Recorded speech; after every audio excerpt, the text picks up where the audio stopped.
A Secretaria Municipal de Cultura de São Paulo, através do PROMAC, Programa Municipal de Apoio a Projetos Culturais, a Sim Prop Tech e o Shopping Cidade São Paulo apresentam Conversas Artísticas. Salve, salve! Começa agora o programa Conversas Artísticas. Eu sou Paulo Bonfá. E eu sou Maiara Bastianello, iniciando mais um episódio produzido em colaboração com o Céu Jaguaré, sempre através da sua coordenação de cultura. Construímos um estúdio de gravação em cima do palco de um teatro para que quem quiser possa comparecer ou ouvir, como você que está acompanhando por aí, sempre tudo gratuito. E lembrando sempre que o Conversas Artísticas é uma série de programas dedicada a percorrer as mais diferentes manifestações culturais, recebendo grandes convidados que nos ajudam aí a viajar, podemos dizer assim. É muito interessante pensar como as coisas se comunicam. Eu tenho um enorme prazer em receber aqui um amigo, Wellington Nogueira, grande artista. Seja bem-vindo. Muitíssimo obrigado, Paulo, Maiara e todos os ouvintes. É maravilhoso estar aqui e principalmente num programa sobre arte. Você tem uma trajetória muito inusitada, as pessoas talvez já conheçam, tenham ouvido aqui e ali, né? Porque você é um camarada experiente e consagrado, um empreendedor cultural. Mas, para quem não está ligando o nome ao trabalho, Wellington Nogueira foi responsável pela fundação dos Doutores da Alegria, né? Uma organização do terceiro setor voltada à promoção de saúde mental, eu diria, levando a arte da palhaçaria ou as técnicas do palhaço para dentro de ambientes hospitalares, né? Não só com a comunidade médica, funcionários, etc., mas os enfermos, né, e seus familiares, né, em locais onde raramente você tem risada, porque normalmente quem está lá tem um problema. Exatamente. E o trabalho é para as crianças, para os pais e para os profissionais de saúde. Todo mundo faz parte da brincadeira, porque nesse momento é o palhaço sem fronteiras mesmo, porque é a ligação direta e cada pessoa que a gente encontra, seja uma criança, seja uma enfermeira, seja um pai, uma mãe, é um micro espetáculo com começo, meio e fim que a gente faz a partir daquele encontro. Quer dizer, é pensado, né? Não é nada que chega lá, Wellington, chega lá, não, a equipe, muito né? pelo contrário. Não é um Acho negócio que eu vou chegar lá e ver o que acontece. É planejado, tem um trabalho por trás, um roteiro, tudo isso, né? Eu preciso dizer, aí, mais de uma década atrás, né, quando o Wellington me convidou pela primeira vez a visitar um hospital com os palhaços Doutores da Alegria, eu fiquei impressionado com a organização e eu me lembro que eu perguntei a você, mas as pessoas podem se voluntariar? E você falou assim, de jeito nenhum, elas precisam treinar, elas precisam cumprir horários, elas precisam fazer reciclagem, elas precisam ensaiar, tem que cumprir, é uma meta como qualquer trabalho, né? Se você não está dando resultado, você precisa mudar o que está fazendo ou mudar quem está fazendo. Exatamente. E isso para mim foi muito impactante porque muitas vezes o público, quando olha uma atividade artística, não a percebe como algo legitimamente profissional. Fala, poxa, mas o que eles fazem? Ainda mais quando é voluntariado, né? Exatamente. Tem muito isso. Mas um voluntário tem problemas, o voluntário tem um outro trabalho. Como é que vai cobrar uma pessoa que vai falar, hoje eu não posso porque eu tenho um meu trabalho? Mas também não pode não poder, porque tem uma galera que está contando com você. No caso, são até crianças doentes, pessoas doentes, não é? E tem mais uma coisa, não é o Doutores, ele não faz esse trabalho voluntariamente. Os artistas são remunerados para isso. O hospital é que não paga nada. Então o trabalho é oferecido, o Doutores capta os recursos para poder criar um programa para um hospital e a partir da criação desse programa são 11 meses por ano, 11 meses e 10 meses e 3 semanas. 10 meses e 3 semanas por ano a gente está lá no hospital. Então, e a maior parte dessas verbas também vem de leis de incentivo à cultura. É a importância doações, do fomento, né? Exatamente. De permitir o apoio. E é bonito, para mim, né? Foi muito bonito ver, sabe, toda essa união de esforços e organizações e para poder fazer esse trabalho acontecer, porque realmente ele é um espetáculo que ele acontece ali no quarto, e cada encontro, eu costumo dizer que é um espetáculo com começo, meio e fim, co-criado pela criança e pela dupla de palhaços. Então, por isso que a primeira vez que eu vi, eu falei, cara, isso é o futuro, mas eu não sabia dizer como. Isso era Nova York, anos 90? Nova York, anos 80 ainda. Porque o trabalho começou em 86 e eu comecei a fazer parte do grupo original em 88. Quer dizer, tem uma história por aí, né? Tem uma trajetória. O Wellington, ele é um ator, né? Eu ia falar, é um artista muito completo, porque ele é ator, porque ele é cantor, né? Participou de espetáculos musicais, ele é palhaço, né? Ele é mentor de palhaços. Você é um camarada muito atuante, né? Um inquieto, mas Sim. Você levou o palhaço a um outro nível quando você resolveu denominar de besterologista. Um palhaço que ia fazer um trabalho específico, né? Não está num picadeiro de um circo, não está no palco de um teatro, mas está circulando dentro de um hospital. Exatamente. Eu costumo dizer, a primeira vez que eu vi esse palhaço não, a primeira vez que eu vi esse trabalho lá em Nova York, eu me lembro que eu falei assim, isso é o futuro, mas eu não sabia articular como. E hoje, você vê, num podcast, esse programa, ele não tem limites, ele não tem fronteiras.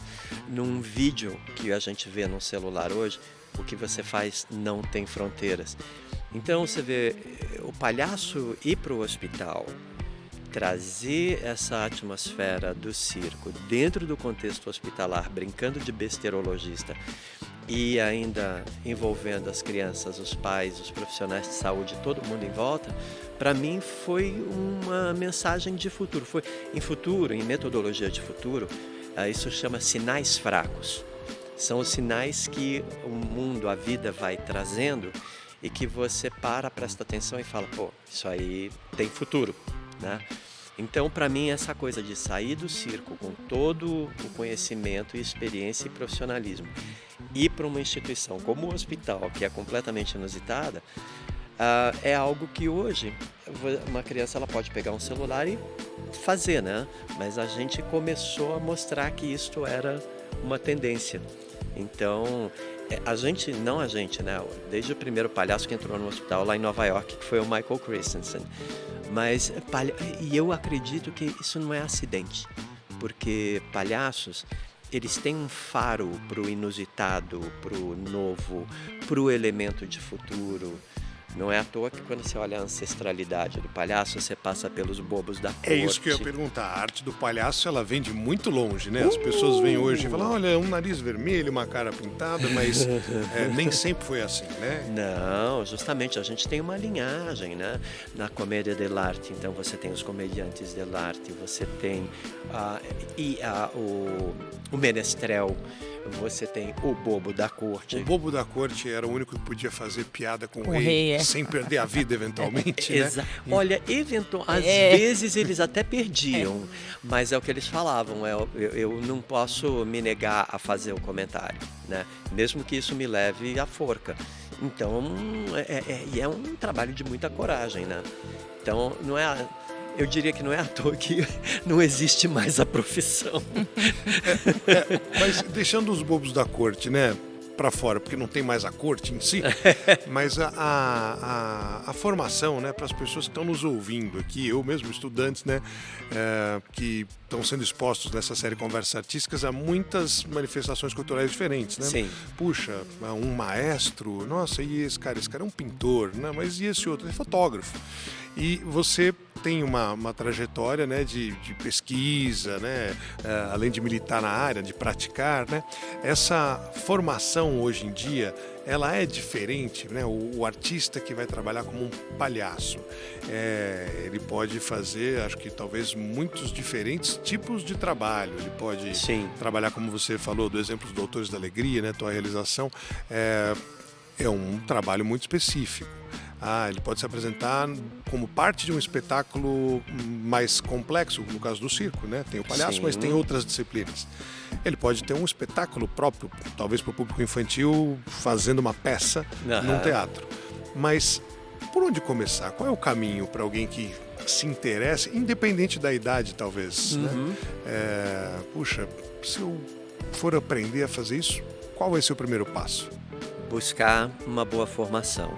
E hoje, vamos falar de São Paulo, eu não sei qual é a situação no Brasil todo, mas existem os eventos que eu já participei de palhaçaria aqui dentro do Brasil e fiquei encantado de ver como existem bons palhaços e bons lugares no Brasil onde existe essa cultura de palhaço, mas que a gente não fica sabendo tanto, porque também o palhaço ficou muito associado ao circo.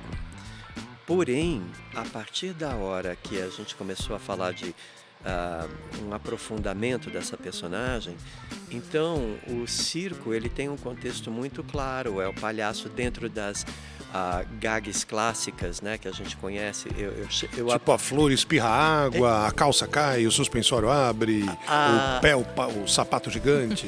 Isso são as gags, né? São as brincadeiras, inclusive visuais. Mas dentro da palhaçaria você tem o palhaço, o branco, que é aquele que normalmente é conhecido por ter a cara branca e que tem movimentos mais de bailarino, ele tem uma postura muito semelhante à do Pierrot. Então você tem o branco, essa é uma versão mais teatral e poética, mas vamos dizer assim. E você tem o Augusto. O Augusto é aquele que normalmente está associado com o nariz vermelho, com o que leva a torta na cara, porque ele é o contraponto, né?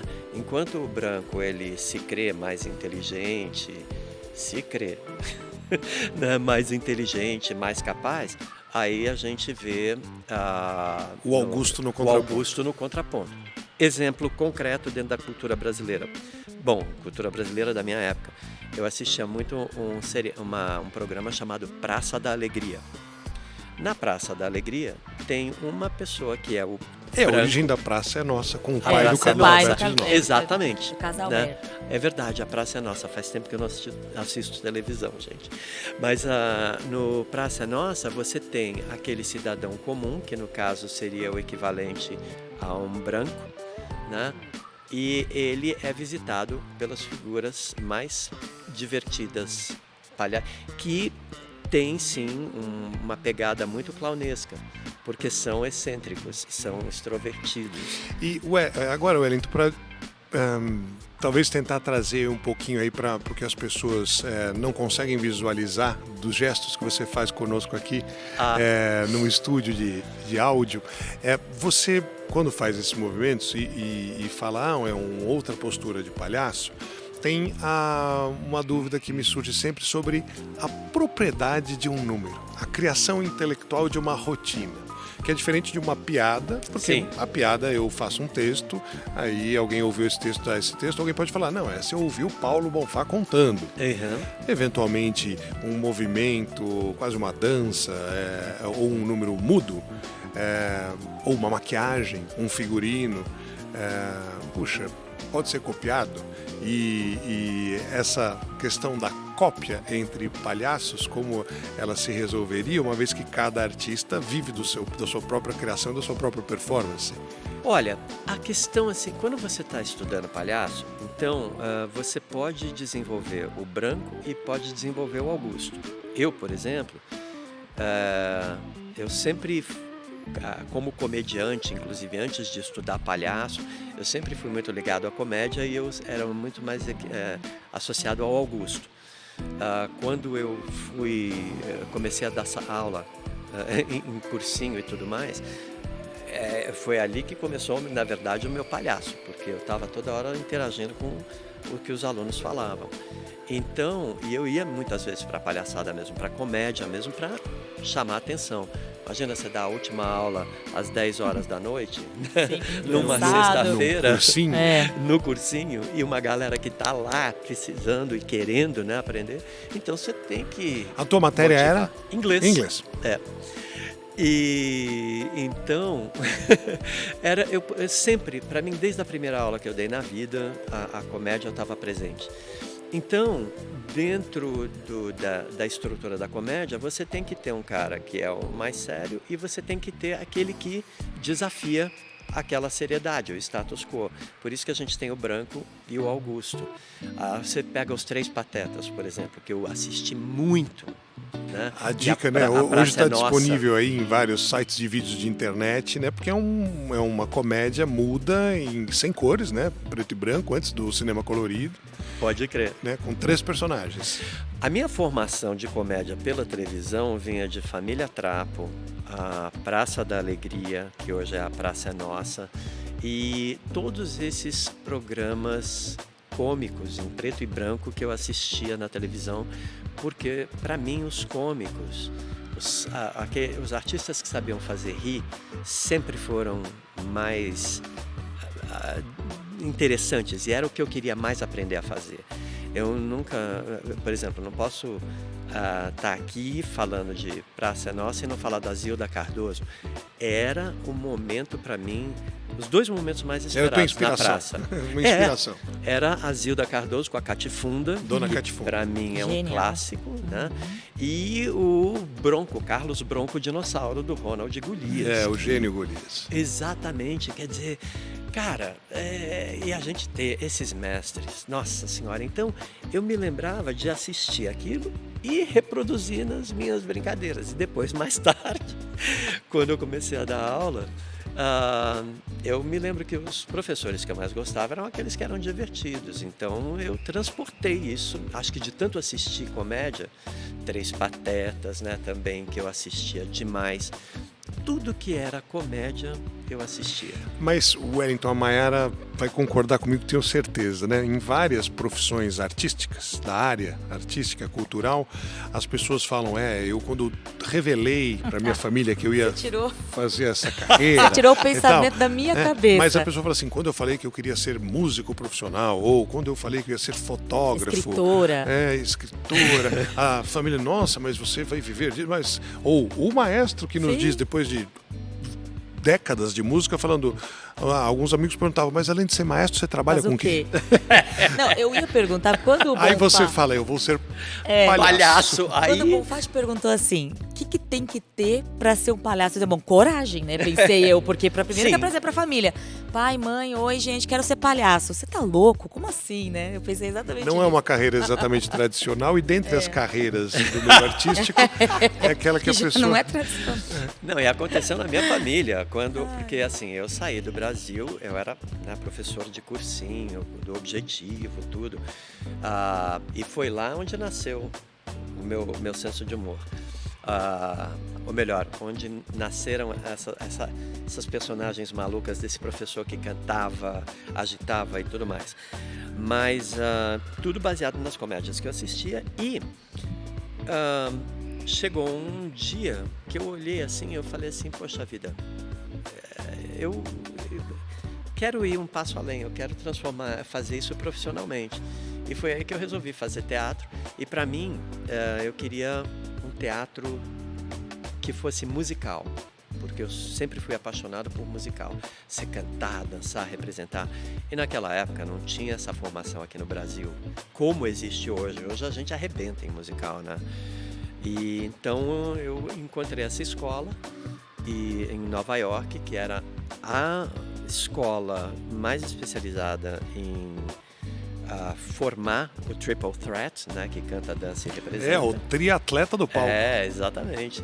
E aí então eu fui lá, estudei, fiz a minha formação em 3 anos. Agora, no primeiro dia de aula, eu vou lá ver a agenda, né? Que aula que vai ter hoje? Palhaço. Eu falei, oi? Peraí. Até você? Eu falei, peraí, palhaço e teatro musical, né? Eu falei assim, não vou assistir essa aula, me dou o direito de não assistir. E o diretor da escola falou, me dou o direito de não assinar seus papéis de imigração. Então eu falei, opa, vamos lá. Onde eu me inscrevo? Onde é que é a classe, né? E aí foi desde a primeira aula, para mim foi o meu canal de expressão. Por quê?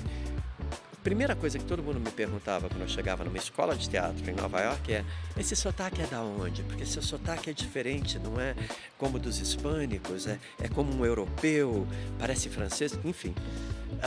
E eu ficava assim, ai, os caras só se ligam em sotaque aqui, né?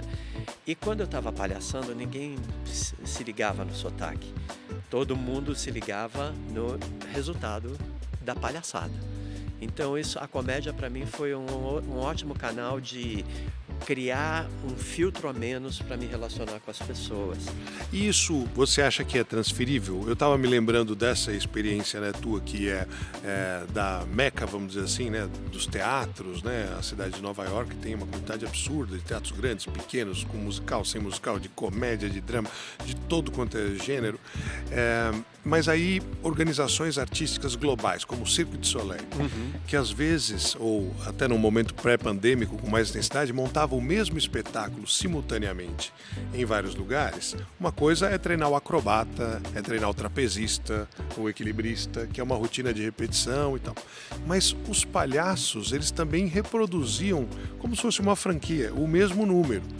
Era um artista diferente, mas com a mesma maquiagem, com o mesmo figurino, fazendo a mesma rotina.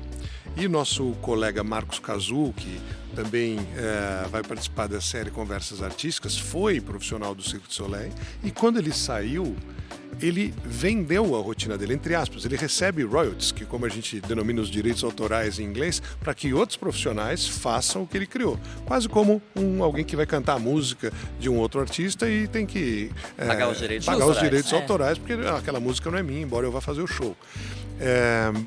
Como você interpreta isso? Isso é um exemplo isolado de uma globalização, né? Ou não? A gente tem muitas coisas replicadas mundo afora, né? Olha, tem. Agora, eu acho muito bom, eu acho muito importante quando isso acontece, esse reconhecimento e essa oficialização de que essa cena ou essa gag, essa rotina, ela tem um criador que tornou ela, que criou e que tornou ela... Que às vezes passou 8 anos antes de botar ela no palco a primeira vez. Eu criei, mudei, mexi, pra vir arredondei. Outro copiar, né? Sem dar no crédito nada, né? Exatamente. Eu acho isso muito legal, porque a gente, quando começa a estudar palhaço, quando vai para os clássicos, são todos palhaços que existiram e criaram aquelas gags. Então, a gente estuda tudo isso para se inspirar e criar as nossas também.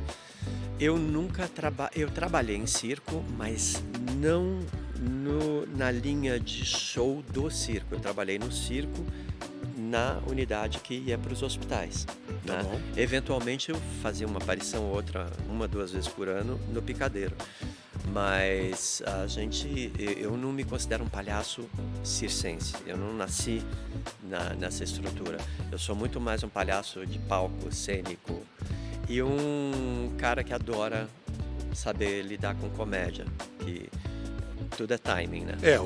O tempo da comédia, né? Qual Exatamente. É o ritmo da entrega das pílulas de sorrisos que você vai distribuir como palhaço? São técnicas totalmente diferentes, né? Não é porque uma pessoa é um bom palhaço que vai ser um bom humorista e, enfim, né, também. Ou pode ser que seja, que é o caso do Wellington também, né? Talvez para molecada aqui estudando, né, no Céu Jaguaré, ou para os ouvintes mais jovens, aí seja mais difícil ter a referência, mas não era fácil e não era simples o intercâmbio até alguns anos atrás. Não era mesmo. Você não conseguia pesquisar ou descobrir o que estava sendo feito em outro país, né? Talvez através de um livro aqui, outro acolá, ou viajando e conversando com alguém que por acaso, olha, eu vi um espetáculo na Itália, tinha um espetáculo, ou olha, eu estava em Fortaleza e lá tem um palhaço que se apresenta. E aí você tinha que ter muito dinheiro, né? Para viajar, para fazer, para ir tempo também. Difícil, né? A globalização novamente, né? Mas como comunicação, para você mudou o trabalho? Mudou o trabalho em termos de estar exposto a mais coisas, a descobrir, olha, tem gente fazendo coisas diferentes ali, a gente podia experimentar. Como é isso? Olha, para mim, como muito cedo... Talvez o contrário, né? Os outros te vissem e falassem, olha, tem um cara no Brasil. Eu acho que eu justamente acabei... Verdade. Você vê, aqui no Brasil a gente tem mais de 1000 iniciativas semelhantes pelo Brasil. E uma coisa que eu usei muito o jeito de pensar do palhaço, né? Que é um outro ponto de vista. Quando começaram a aparecer os programas semelhantes, eu fiquei muito preocupado, porque eu sabia o tanto que eu investi em treinamento nos artistas do Doutores. Mas eu vi... Você diz de novas, só para ficar claro para todos, vamos dizer assim. Novas iniciativas, grupos de pessoas, Isso. formais ou não, querendo reproduzir o tipo de trabalho com os palhaços, como o Doutores da Alegria fazia já em São Paulo nos hospitais. Exatamente. Então, quando eu vi isso acontecer, a princípio eu fiquei preocupado, porque eu sei o quanto eu investi e invisto, né, no treinamento do artista e preparo, né, não só eu, toda a equipe artística também, que avalia o trabalho, orienta. Então, assim, tem um tremendo cuidado artístico, cênico mesmo. Porque quando você está no quarto de hospital ou num corredor de hospital, cada interação com cada pessoa é um espetáculo com começo, meio e fim. E a sua plateia pode estar atrás de você. Exatamente. Diferente do palco. Exatamente. Ela pode estar ao seu lado. E por isso que a gente aprende também a girar, a olhar, né, para todos os cantos. Enfim, por isso que palhaço é uma coisa linda. E então, quando eu vi isso pela primeira vez, eu falei, isso é o futuro, porque hoje justamente você pega o celular e o mundo inteiro da performance, da arte vem para o seu leito, né? Naquela época, o artista sair do circo e ir para o hospital, isso eu considero até hoje um marco nas artes cênicas. E um marco que aponta, o futuro está aí, é sair do espaço, é tornar esse espaço mais amplo, não é sair dele, né? Nós estamos aqui nesse teatro lindo, então como que eu amplio o alcance dessa arte e com qualidade? Então, e hoje a gente tem os vídeos, enfim. Mas aí, as iniciativas que estavam acontecendo te preocuparam? Elas me preocuparam. E aí eu falei assim, quer saber? O que adianta eu ficar aqui preocupado? Isso não vai mudar nada, porque cada dia aparece um novo. Deixa eu ir conhecer, deixa eu sair da minha zona de conforto e ir conhecer e ver o que estava acontecendo. E todos os programas que eu visitei, eles eram... na maior parte, estruturados por uma vontade de fazer o bem. Um ou outro tinha também a ambição artística. Mas, de qualquer maneira, eu vi que todo mundo precisava de ajuste, precisava de orientação. E foi também quando eu me deparei com o tempo que eu levo, né, ou levava, para criar um programa para um hospital e depois captar os recursos para manter esse programa acontecendo, porque o hospital chega até não ser mais paga difícil nada. até, né? Exatamente, o hospital não paga nada, mas os artistas são remunerados pelo Doutores da Alegria, que capta recursos, né, junto às leis de incentivo e doações de pessoas físicas e jurídicas para poder pagar esses artistas, porque é um trabalho mesmo. Aí, inclusive, muitos dos artistas do Doutores, a partir dessa possibilidade, puderam estruturar, casar, criar suas companhias. Viver de ser palhaço, inclusive, exatamente, né? viver de ser palhaço. Que é um privilégio também para muitas pessoas, né? Agora, você falou de telas e da presença, não tem como não falar de pandemia, né? A gente sempre traz esse assunto, mas eu acho que quando a gente fala de Doutores da Alegria, vem muito mais na cabeça, porque a gente teve um período que talvez, assim, fosse ainda muito mais necessário a presença dos doutores nos hospitais, no sentido de quem estava internado estava com medo de pegar Covid de alguém que estava internado ali. O medo e a apreensão tomaram conta dos profissionais, de quem estava nos leitos. E às vezes uma presença do Doutores da Alegria ali ajudaria a dar uma aliviada, né? Sim. E como é que foi durante a pandemia? Como que foi o trabalho? Como que vocês se reinventaram? Com as bênçãos de Nossa Senhora da Inquietação, né? Os palhaços se uniram e, no caso do Doutores especificamente, eles tiveram aulas, o elenco teve aulas. Eu até deixa eu deixar claro aqui, hoje eu não sou mais diretor artístico, coordenador geral dos Doutores, justamente porque hoje eu estou trabalhando ludicidade para a saúde mental, que é o que a ciência está mostrando de maneira arrebatadora.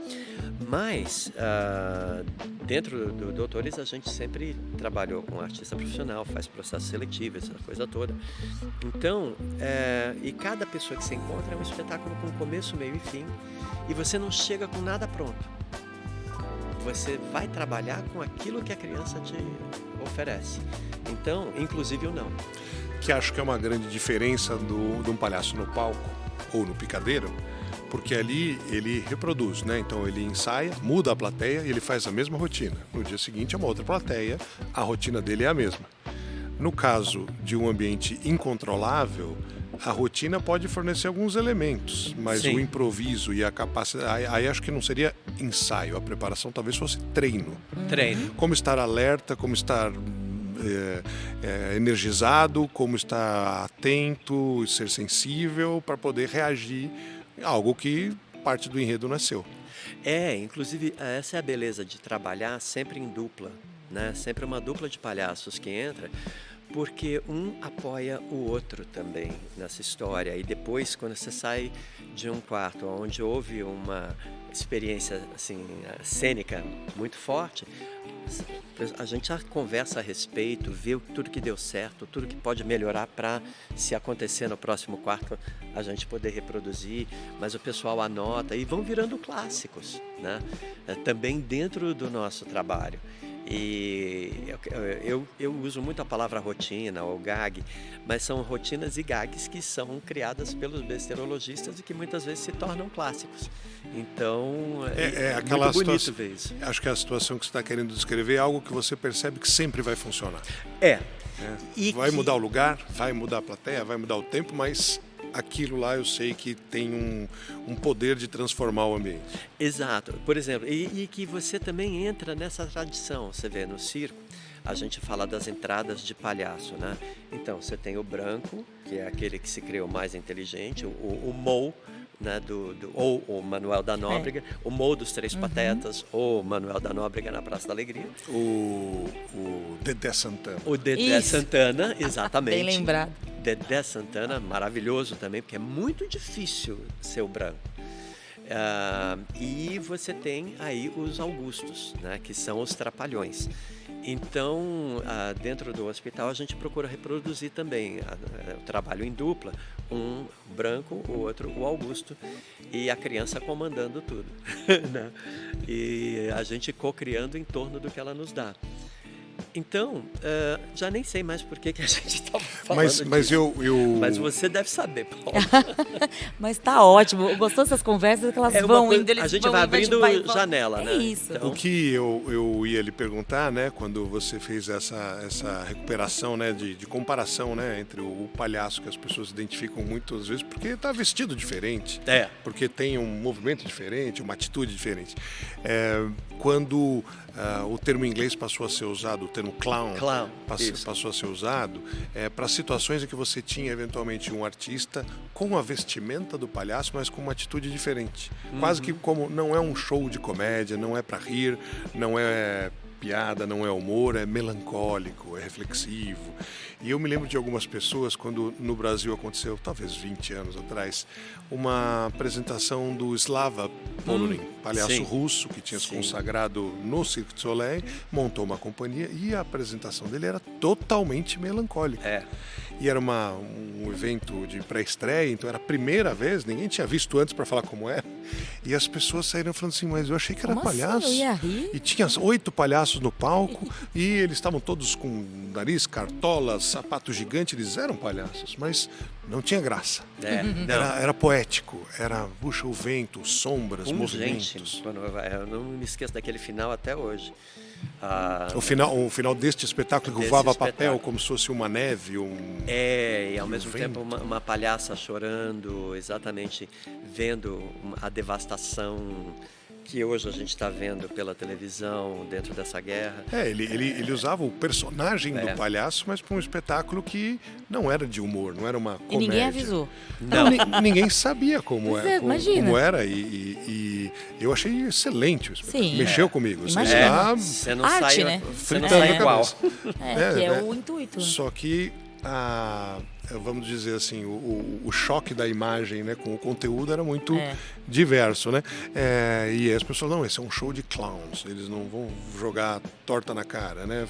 O termo em inglês passou a parecer algo mais culto, quando simplesmente não é, né? Olha, eu vou te falar, para mim, isso é que eu ouvi de vários grandes palhaços. Tem 2 tipos de palhaço, o bom e o ruim. O resto, sim, foram, afinal de contas, é uma arte que vai se atualizando, né? Então você tinha, antes o conceito do palhaço era você esconder a cara toda, né? E o nariz vermelho. E também porque quando você está num circo, você está numa grande arena. E é legal que todo mundo consiga ver, né, aquelas figuras. Mas, à medida que o circo também foi se sofisticando, os artistas, a arte foi se sofisticando, foi se encontrando o desafio de, ok, então em vez de toda essa maquiagem, será que dá para a gente limpar mais a cara e de repente ter um detalhe apenas, mas continuar com a arte, com aquela imaginação, aquela surpresa? Sim, viu, Wellington, era possível. tem pessoas que dizem que têm medo de palhaço. Né? Uma Ah, palhaçofobia. Tem, exatamente. E tem é personagens que são palhaços, como o Coringa no cinema com o Batman, que rendeu o Oscar pro ator, mas que é um palhaço desvirtuado, é um palhaço sei lá, na loucura, né? Mas que tá lá, ele tá num desajuste. Que aí já é mais um bufão. É. E essa sequência te faz pensar em qual futuro para a arte da palhaçaria, né? No geral, né? Não digo num hospital ou num teatro, como carreira, né? Para onde vai esse perfil de profissional? Bom, no caso do palhaço é um ser inquieto, né? Tanto que você vê essa própria saída no hospital, ou melhor, do ambiente circense ou do palco para ir para um hospital, de novo, para mim é um sinal fraco de futuro, né? Que aponta para uma tendência. As artes vão viajar para novos lugares. Então, eu acho que o palhaço, pela sua curiosidade, e ele está sempre associado também com inovação, e dentro do circo também o respeito pelo palhaço, pela sua criatividade, essa coisa toda, é muito grande porque você tem que ser genial naquilo que você está fazendo. Fazer chorar é fácil. O difícil é fazer rir, sempre disse isso. Exatamente. E mesmo, por exemplo, como tem o que a gente chama de as gags clássicas, né, as entradas ou as reprises, tudo isso tem uma estrutura, né? Tem um Branco, tem um Augusto, tem um mestre de pista. Então, rir tem estrutura. Exato, Tem. não é palhaçada. Né? Não, exatamente. E tem timing. Sim. Se você perdeu o timing, Já a piada já foi. Então, é um trabalho que exige que você esteja muito ligado, muito presente, com a tua escuta. É para poucos, para né? pouquíssimos o que vocês fazem. Mas o Bonfá trouxe um bom ponto, que é o futuro, né? Sobre o que se vê para o futuro. E você comentou que usa o seu trabalho hoje para fazer um trabalho de saúde mental. Estamos precisando rir mais, por exemplo? De que forma o teu trabalho hoje, que é uma outra vertente do teu trabalho, que você, como disse o Bonfá, você é um profissional muito multifacetado, né? Como que está essa nova fase do seu trabalho de trabalhar com saúde mental? Tá. A saúde mental, isso foi uma provocação que eu recebi do Instituto do Futuro, lá de Palo Alto, justamente porque quando eles viram... Palo Alto, Califórnia, Estados Unidos. Palo Alto, Califórnia, Estados Unidos. Celeiro de empresas de tecnologia e onde fica Stanford, a universidade. Exatamente. E eu falei, gente, essa gente me chamou, não é comigo mesmo, mas eu fui lá. E eles falaram, seu trabalho, ele é um sinal fraco de futuro. Então... que apontamentos você poderia trazer, né? Então foi nessa história que veio, ok, tá, como palhaço eu tenho todas essas estruturas, obrigações, o ensaio, o figurino, a criação da personagem. Como que eu posso tornar esse espírito mais amplo, uma vez que eu sei que não vou ter palhaço para todo mundo? O mundo é grande. Né? E as mudanças que estavam apontadas, como a gente está vendo, eram enormes. Então, qual foi o canal para democratizar mais o rir e o se divertir? A ludicidade. E bateu com o fato de que a ciência estava começando a trazer evidências de que a ludicidade na fase adulta da vida é maravilhosa para a saúde mental. Vamos definir ludicidade. Vem de lúdico.